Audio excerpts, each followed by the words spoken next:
So buy and hold strategies. We feel that this is a great way for newer investors to get into real estate investing, and that's how we started with our real estate investment journey, but we've continued on. You know, we've been investing now for over a decade, and we still use buy and hold strategies as like our bread and butter and our main way of investing.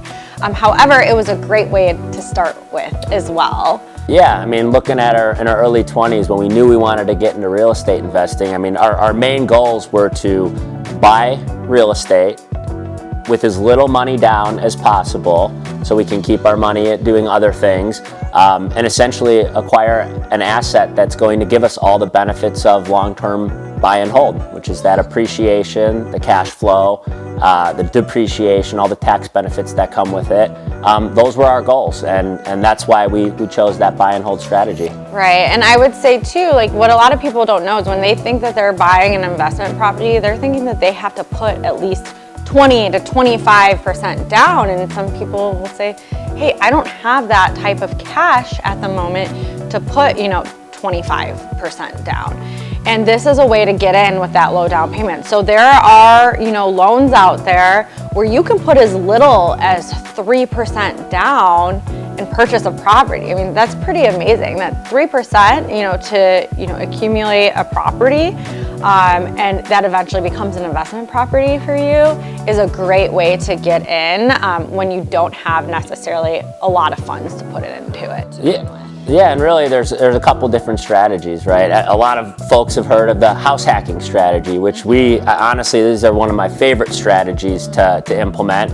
And then the BRRRR strategy. It was able to help us scale our portfolio without using or tying up a ton of money long term. Right. Which we'll talk more about. Right. So house hacking, I would say that's the first, investment strategy.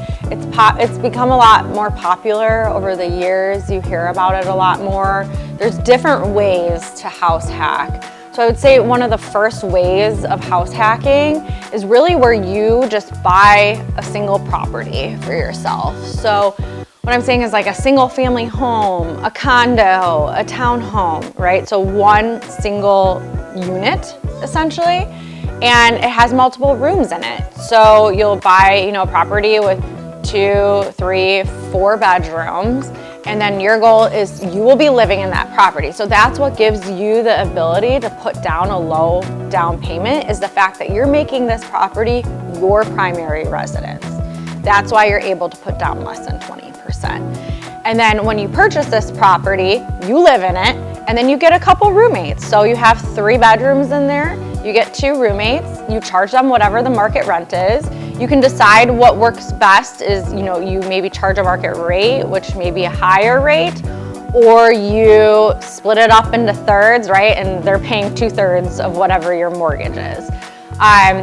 Typically, you can usually get more based on what market rents are, and you could live for less than 1/3 of your property. Exactly. It's a great way to subsidize your rent, keep your costs of living down, and then get all the awesome benefits of owning real estate, essentially. Right, and then what you would do is you'd live in that property for a year or 2, and then you'd move out, fill your room with another renter, and then go buy another property and put down a low down payment, and then you live in that property. Exactly. And if you could do that over and over again, you could accumulate a few investment properties in just 5 years. So you just have to be willing to move. Exactly, and that was one of, that was our favorite strategy, and that's really what got us rolling into real estate was we'd buy a condo, thinking back on our first condo we ever bought. We lived in it for 3-4 years. We fixed it up as we lived there, so we made it a lot nicer. We added value to it. And then essentially what we did, we started looking again at what's on the market.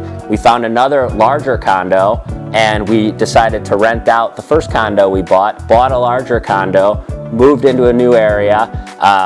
We got all the benefits of the appreciation. We generated cash flow on the first deal we bought, and then we were able to essentially repeat it. So condo 2, we bought it, 3 bedrooms, 1.5 bathroom, we rehabbed it, we lived there for 2 years, and then we rented it out, created the cash flow, did it again. So we did it 4 or 5 times over the course of 10, 11 years, and those now are some of our best assets we have. I wish we would have done it more, honestly. And that's slightly different than the strategy that I had mentioned earlier. In that strategy, you're planning on just living in it yourself, right? Not having roommates. You're planning on just living in it yourself, it being yours, and then your goal is to move out eventually and rent it. So when we're purchasing that property, we're just making sure we're purchasing it at a price where we know we can rent it in the future for more than whatever our mortgage is. So that way it's a benefit in that way and providing cash flow for us once we move. Exactly. We always bought knowing we were going to rent it out for more than our mortgage is what we're going to be. Right. So if you're going that route, you just got to think through that and understand what it could rent for as well. And rents do increase over time too. So, I mean, whatever it would rent out for when you buy it in a couple years, it's probably going to be renting out for a little bit more than that. Another way to house hack, and this is kind of a larger scale way to house hack, is you can buy a multi-unit. And when I say multi-unit, it's gonna be a 2 to 4 unit property. And your plan with this property is you will move in to the multi-unit building and you will live in one of the units. And let's say it's a 4-unit building and you'd rent out the other 3 units. And sometimes in this situation, the other 3 units could be paying enough based on market rent to cover the entire mortgage, and you could potentially be living for, no payment on, your portion of the property, which is a great benefit. Or, if they don't equal out where you're paying nothing, I mean, you could be paying something a little lower than you would by not having the ability to rent out other units. And what's great about this investment strategy, and it's actually a newer topic that came out, but Fannie Mae just changed their lending limits. So typically in the past, if you were gonna buy a multi-unit building, you were typically still having to put 15 to 20% down, even if you were gonna live in the property. This is probably why, we didn't really go that route, but now they're allowing you, if you are living in the property, you can put as little as 5% down to purchase a multi-unit building.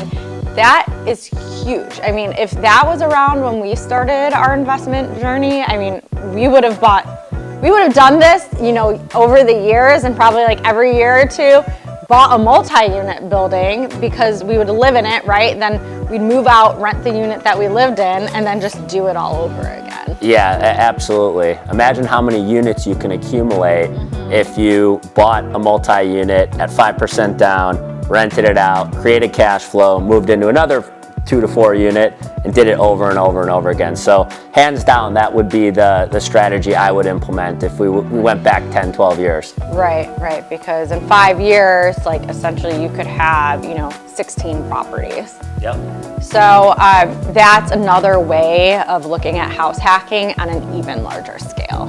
So one of our favorite investment strategy is called the BRRRR strategy. This is an awesome tool if you want to scale your portfolio and continue to get your money back deal after deal after deal after deal. What this stands for is B for buy. You want to buy your property at a 70 to 75% value. So if you get a discount on the property, these deals typically work better. From there, once you buy the property, you want to renovate the property. So you want to force and add value to the property that you're purchasing, which will essentially raise the appraised value up once the work is done.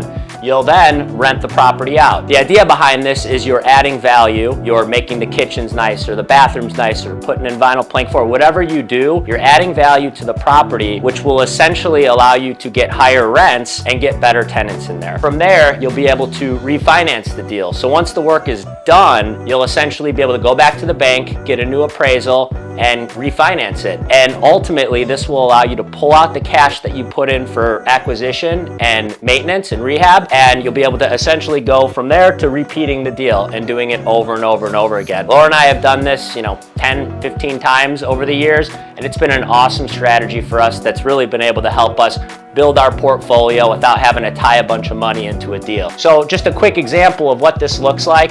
This can be used for any 1 to 4 units. It can be used for any valuations. Essentially, if you were to buy an $80,000 1 to 4 unit building and you were to put 20% down, which essentially is what a lender is going to require, that'll basically put your loan value at $64,000 or $16,000 out of your pocket. From there, you're gonna have some closing costs. So let's just say they're $4,000 on this deal, putting you at a total of $20,000 in total out-of-pocket expenses to acquire that $80,000 deal. From there, once you rehab the project, you get the work done, you get the renters in there, everything's looking good, it's stable, you'll be able to go back to the bank and ask for an appraisal. Again, this is why you'll want to make sure you have a good lender that knows what you're looking to do, because if they know this is your plan, they'll approve it ahead of time and you'll be able to get this done without a problem and without any fees or anything like that, like any early termination fees, if you will. With that being said, once you go back to the bank and get it reappraised, let's say the appraisal comes in at $130,000. What'll happen is you have to keep 20% in the deal, which means your total new loan is $104,000, which is $26,000 left in the deal. So what you'll do then is take your new loan of $104,000, you'll pay off your old loan of approximately $64,000. There may be some pay down over time if it took you 12 months to do the rehab. So ultimately what'll happen is the bank will write you a check for the difference of $40,000. So if you go back to what your initial out-of-pocket was with your purchase price and your rehab, you're out-of-pocket $40,000, the bank wrote you a check for $40,000, you no longer have any of your own money in the deal, and you created $26,000 in equity, and you have a cash flowing asset that will continue to appreciate over time. So again, awesome strategy, highly recommend it. You just gotta make sure your numbers work.